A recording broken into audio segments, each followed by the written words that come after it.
Ahora vamos a hablar acerca de los riesgos para la salud y el equipo de protección personal. Cuando nosotros hacemos fumigaciones a bromuro de metilo, de cierta forma nos exponemos a algún riesgo o algún tipo de contaminación. Es importante que nosotros sepamos cuáles son los síntomas que podemos manifestar al momento de tener contacto directo con el bromuro. Uno de ellos puede ser dolores de cabeza, visión borrosa y problemas en el habla, cansancio, mareo y tambaleo, pérdida de apetito, dolores abdominales, náuseas y vómitos. Y en algunos casos pueden ocurrir síntomas de reacción tardía que pueden ocurrir entre las 8 y 24 horas después de la exposición. Es importante también que nosotros conozcamos acerca del TLB o el valor umbral límite, el cual es la máxima concentración a la cual una persona puede estar expuesta en forma repetitiva sin que el gas le cause daño. Esto está basado en 8 horas al día, 40 horas a la semana, que por lo general es una jornada de trabajo a la cual una persona está trabajando. El TLB para Australia y para la región de OIRSA es de 5 partes por millón. O sea, es lo que nosotros estamos o podríamos estar expuestos sin que el gas nos pueda causar daño. Existe equipo específico para medir el TLB, siempre recomendado por el fabricante y debe tener la unidad de medida precisa para poderlo medir. En este caso debe tener una precisión tan baja como una parte por millón. Y para eso se utilizan equipos específicos para medir concentraciones bajas de bromuro de metilo. Ahora, ¿qué es una parte por millón? Una parte por millón es, por ejemplo, un centavo en $10,000. Y así más ejemplos como ustedes pueden ver ahí, un segundo en 11 días y medio, un milímetro en un kilómetro. Asumiendo que este cuadrado tiene 1 millón de partes, 5 partes por millón serían 5 segmentos de él de su totalidad. Y recordemos que nuestro TLB es de 5 partes por millón. ¿Qué podemos hacer nosotros para evitar la contaminación o para garantizar que durante el periodo que estamos expuestos al fumigante no vayamos a tener ningún riesgo? Pues para esto es importante que utilicemos el equipo de protección personal adecuado para cada tipo de gas que estamos expuestos. Entre ellos tenemos el aparato respiratorio autocontenido. También existen las máscaras y filtros de gas apropiados, que son respiradores de cara completa, los cuales tienen su filtro para el tipo de gas que estamos expuestos. Es importante asegurarnos que cada vez que nosotros vamos a utilizar el equipo esté en buenas condiciones. Es nuestra responsabilidad darle un uso adecuado a este tipo de equipo, porque recordemos que en él está nuestra seguridad y nuestra propia vida. No podemos confiarle a nadie más que nos cuide o que nos manipule nuestro equipo de protección, sino que debe ser, por eso se llama equipo de protección personal, debe estar asignado a cada persona. Una vez que nosotros finalizamos la utilización del equipo, es nuestra obligación darle un manejo adecuado y para esto debemos limpiarlas y sacarlas y a garantizar que durante el tiempo que estén almacenadas estén en un lugar donde no se vayan a contaminar o puedan estar expuestos a algún tipo de gas o algún tipo de polvo o algo que pueda dañar sus componentes. Por eso se debe guardar de forma segura. Aquí podemos ver un ejemplo. Si ustedes observan esa imagen de una persona que está utilizando el equipo de protección, ese es un equipo de respiración autocontenido, el cual consiste en un cilindro llenado con aire y el cual es suministrado por medio de una válvula a través de la máscara cara completa. En este caso, la persona está haciendo una revisión de fuga mediante un detector de haluros. Aquí podemos ver otro ejemplo. Existen una diversidad de equipos de protección en el mercado. Unos pueden ser más adecuados, otros no, pero lo importante es que siempre nos brinden una seguridad óptima y que nos faciliten hacer las operaciones de forma segura.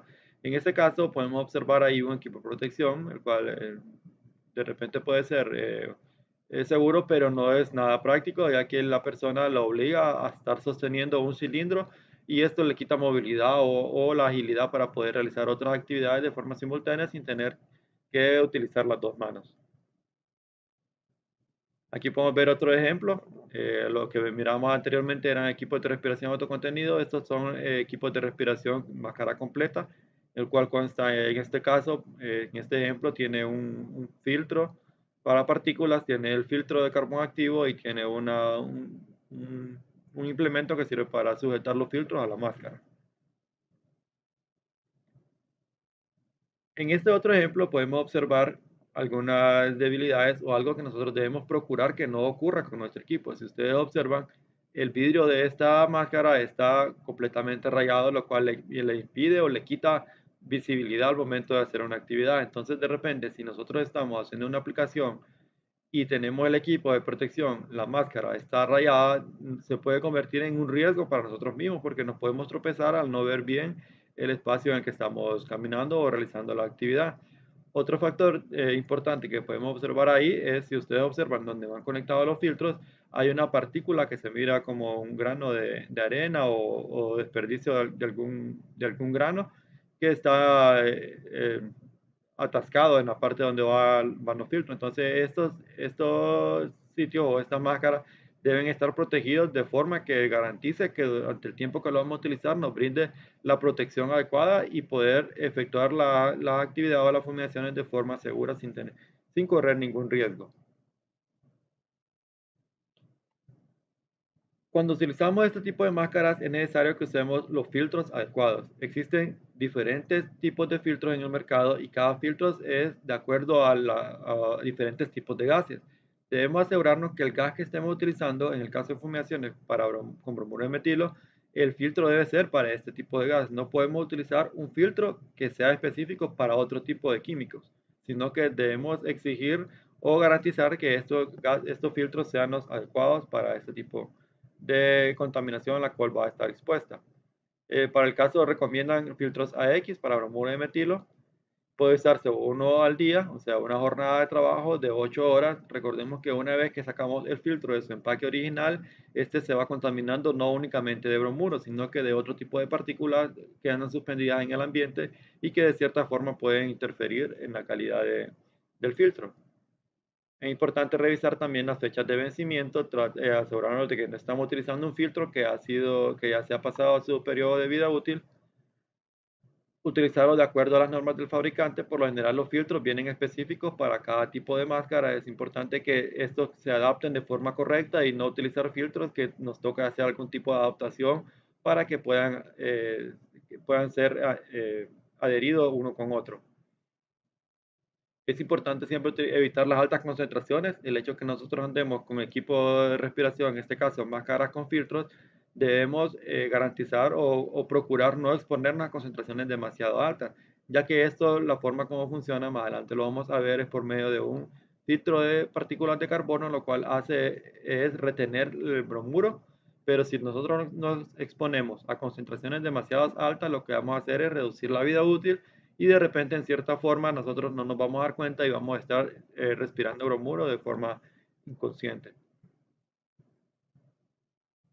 Y por ejemplo podemos observar que exposiciones a 50 partes por millón saturan un cartucho en 40 minutos. Entonces, si ustedes recuerdan, nosotros habíamos hablado de que los cartuchos tenían una vida útil de 8 horas, pero si nos exponemos a concentraciones bajas. Si en el caso de exponernos a concentraciones altas, reduce de forma drástica la vida útil del cartucho. Y aquí vemos otro ejemplo, exposiciones a 230 partes por millón, saturan el cartucho en 20 minutos. O sea que nosotros tenemos que tener mucho cuidado al momento de manipular estos tipos de filtros y no exponernos de forma involuntaria. Aquí podemos ver también una imagen de un filtro, como está compuesto en la parte interna, un ejemplo. Podemos observar el filtro de partículas, que es la parte externa. Algunos cartuchos, perdón, no traen de forma que se puede poner de forma externa, se adapta como un accesorio más. Y en el caso de esto ya viene incorporado el cartucho, como el de algunos que nosotros utilizamos también, ya viene incorporado al filtro y se cambian cada vez que se cambia de la misma forma como se cambia el filtro. Y podemos observar ahí el carbón activo que va en esta parte del centro del cartucho y esta es la forma como va compuesto. Aquí podemos ver un ejemplo de la forma como funciona eh, un ejemplo cómo se va saturando de bromuro el filtro. Pueden observar las partículas azules y rojas representan el bromuro de metilo en el ambiente y lo demás es lo que representa el cartucho. Entonces, a medida que nosotros estamos Utilizando el cartucho, este se va saturando de bromuro, como ustedes ven ahí. A medida que nosotros nos exponemos a concentraciones altas, logramos que esta saturación ocurra de forma más rápida y de cierta forma nos estamos exponiendo a que la vida útil de ese cartucho se reduce y nosotros nos podamos contaminar más rápidamente. Y esto es lo que va sucediendo de forma paulatina. A medida que nos vamos contaminando, nos vamos saturando el filtro y se va reduciendo su vida útil. Hasta que llega un punto que el filtro está saturado completamente y si nosotros lo seguimos utilizando, lo que sucede es que vamos a respirar el bromuro de metilo aunque andemos con el equipo de protección, porque lo que hacemos es que estamos respirando el filtro, el bromuro, perdón, que está retenido en las partículas de carbono dentro del filtro. Aquí podemos ver también un ejemplo de un registro de uso, ¿verdad? Que es importante que nosotros llevemos una bitácora de los cartuchos.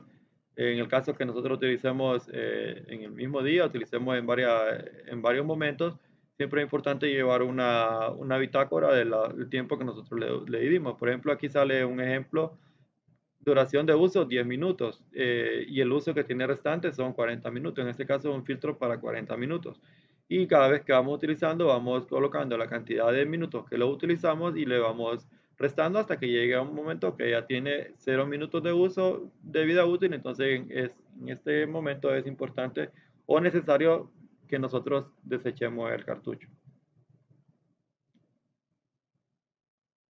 Ahora, para ponernos la máscara de cara completa, o ya puede ser del autocontenido o máscara de filtros, lo primero que tenemos que realizar es revisar el tiempo restante para el uso de cartucho, en el caso de cartuchos. Si estos tienen daños, no es recomendable utilizarlos. ¿Por qué? ¿Qué sucede cuando nosotros tenemos un cartucho y este se nos cae al suelo?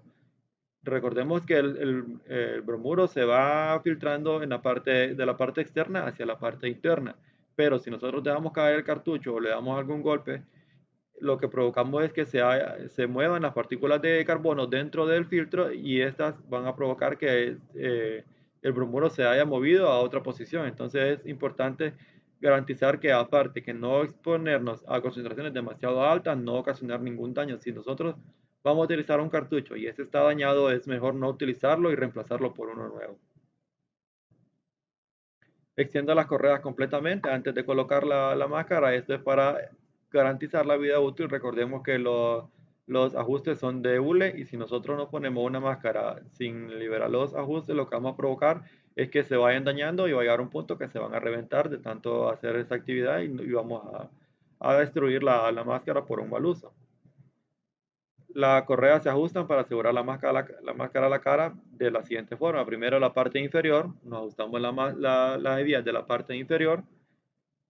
Posteriormente las laterales, en algunos casos sí las tienen y si no, pues pasamos a sujetar la parte posterior que están sobre la cabeza, las ajustamos y las dejamos de forma adecuada para garantizar que no existe ningún ingreso de aire que no sea parte de los filtros. Y para verificar que los filtros han sido cerrados de forma correcta, lo que hacemos es bloquear las entradas de aire de los filtros. Ya puede ser que tengan un solo filtro o que tengan dos filtros laterales. Se deben tapar correctamente, inhalar aire y si el contorno de la máscara se adhiere correctamente hacia nuestra cara, entonces es un indicativo de que la máscara está bien colocada. Pero si tenemos algún flujo de aire por alguna parte, debemos de revisar y ajustarla completamente hasta que ella ajuste de la forma correcta. Entre otras medidas de seguridad que debemos tomar en cuenta está la vestimenta. Debemos utilizar un tipo de traje que nos permita o nos garantice, aparte de comodidad, que nos brinde seguridad. En este caso puede ser camisa manga larga, pantalones o lo más recomendable es utilizar un overall. En caso que se requiera en determinados sitios, es necesario utilizar un calzado con recubiertos de acero, de acuerdo a las medidas de seguridad del sitio donde estemos realizando la fumigación, vestimenta de alta visibilidad como ser cinta reflectiva, chaleco, cualquier tipo de indumentaria, cascos resistentes, y es siempre recomendable trabajar en parejas. ¿Por qué recomendamos trabajar en parejas? Porque en dado caso de suceder algún accidente, quien nos puede a nosotros brindar ayuda o protección en esos momentos es alguien que ande trabajando con nosotros y que conozca la actividad que estamos desarrollando.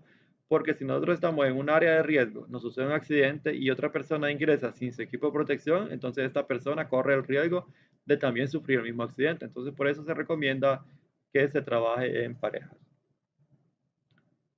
Siempre es importante revisar los procedimientos de emergencia del sitio para saber, por ejemplo, las rutas de evacuación, donde tenemos disponibilidad de agua, donde tenemos disponibilidad de un vehículo de emergencia, todo eso, el número de teléfono a quien llamar en caso de una emergencia. Siempre es importante tener todo eso a mano antes de realizar una fumigación y así evitar accidentes o si sucede un accidente, actuar de la forma más rápida posible. Ahora vamos a hablar acerca del envío y su fumigación. Ya vimos todo lo relacionado a lo que era la fumigación. Ahora vamos a hablar sobre el envío. ¿Qué tenemos que hacer para el envío o para la fumigación? Primero tenemos que revisar el espacio de aire libre dentro del recinto. Algunos problemas pueden ocurrir con bromuros si se fumigan los siguientes productos: harinas, nueces de todo tipo, maní, almendra, etcétera, que tienen alto contenido de aceite. El problema que tienen es que retienen el bromuro y no lo liberan. Generan una contaminación al producto y de repente las concentraciones del fumigante al momento de hacer monitoreo nos van a salir abajo de lo esperado. Productos que contengan compuestos de azufre, por ejemplo, cuero, lana y plumas, tampoco deben ser sometidos a fumigación. Productos de naturales de caucho, poliestireno, porque son altamente absorbentes, son productos que retienen el bromuro y nos van a afectar la concentración del fumigante dentro del recinto. Y existen otro tipo de materiales también que no se deben fumigar que aparecen en el apéndice número 3 de esta norma. Entre los efectos del bromuro de metilo, los productos deben ser apilados de manera que permitan suficiente circulación del aire y así lograr una buena distribución del fumigante dentro del recinto. La norma nos indica que debe haber un espacio mínimo de aire alrededor de 350 milímetros. Esto indica el espacio mínimo que debe existir alrededor de los bienes para garantizar que el fumigante se va a mover de forma correcta. Y nos da un ejemplo de lo que, esto no es una regla, pero es un ejemplo de lo que podemos, o una pauta de lo que podemos hacer o esperar al momento de hacer de revisar el acomodo de una carga, como por ejemplo 200 milímetros de espacio libre sobre el producto, 50 milímetros bajo el producto y el resto de espacio entre los bienes, ¿verdad? Debemos garantizar que pueda circular de forma correcta el gas dentro del recinto. Si no hay suficiente espacio de aire libre, saque los productos y fumíguelo en un contenedor aparte o un encarpado aparte. Siempre hay que buscar una alternativa para hacer la fumigación y que esto, poniendo en equilibrio la efectividad del tratamiento y el uso adecuado de bromuro de metil. La penetración efectiva del gas puede verse afectada también por diversos factores, como ser el grosor de la madera. Ya hablamos acerca de eso, que no debe ser mayor a 200 milímetros. Recubrimientos impermeables como pintura, laca, laminado, enchapado, cualquier material que nos afecte o que nos impida que el bromuro de metilo pueda entrar en contacto directo con el producto, con el material que nosotros queremos someter a fumigación. Por ejemplo, si nosotros vamos a fumigar un embarque de, por mencionar algo, que viene de producto enlatado, la lata es impermeable al gas, pero lo que a nosotros nos interesa de repente en ese momento, la fumigación se realiza por alguna contaminación del medio de transporte. Entonces, en este caso, el producto no nos interesa que esté dentro de una lata porque nuestro objetivo no es fumigar el interior de la lata, sino que fumigar el contenedor. Entonces, en este caso, tenemos que garantizar únicamente que haya suficiente espacio libre para que pueda circular el gas dentro del recinto. Empaquetados impermeables, tales como envolturas de plástico y otros materiales que también los menciona en el apéndice de la norma, relacionado a las envolturas y perforaciones. Aquí podemos ver un ejemplo de un tipo de envío en el cual es productos derivados de la madera y se encuentran estivados de forma que permita la circulación del gas. Sin embargo, queda a criterio realizar la fumigación porque nosotros a simple vista, como está la imagen, podemos observar que, que el producto tiene sus espacios donde pueda circular el aire, pero no podemos garantizar únicamente solo de esta forma, como estamos viendo en la fotografía, si en la parte intermedia del contenedor hay algún tipo de envoltura que va a impedir la circulación.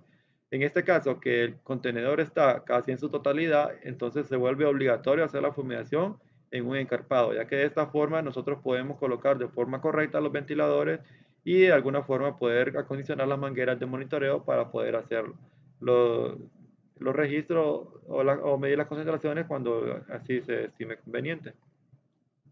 Aquí podemos ver otro ejemplo. En el lado de la derecha podemos ver unos sacos de productos, harina o cualquier producto puede ir ahí. Y en el otro pueden estar productos empaquetados en cajas. Entonces, si nosotros observamos, hay diferentes formas como nosotros nos podemos encontrar en la realidad cómo viene el producto. Y queda a nuestro criterio definir si necesitamos hacer un transbordo de carga o si hacemos la fumigación de esa forma y evitamos algún atraso al cliente y aceleramos sin interrumpir el comercio. Aquí vemos un ejemplo también del grosor de la madera, ¿verdad? Debemos tener cuidado que no sobrepase los 200 milímetros. Y si sobrepasan los 200 milímetros, como en este caso, tenemos que revisar que el grosor no sea superior a 200 milímetros. Tenemos que ver de todos los ángulos la madera para garantizar que sí va a ser efectivo el tratamiento y no tener problemas después de tener un tratamiento que no sea eficaz. Aquí tenemos otro ejemplo de productos. Es un producto ya terminado, una mesa que aparentemente está barnizada. En este tipo de estructuras el bromuro de metilo no penetra, entonces hay que tener mucho cuidado antes de hacer la fumigación y hacerle saber al cliente cuál es el interés de su fumigación y si su interés es el producto que la madera, como está en ese ejemplo, debemos de aconsejarle que la fumigación de repente no puede ser efectiva.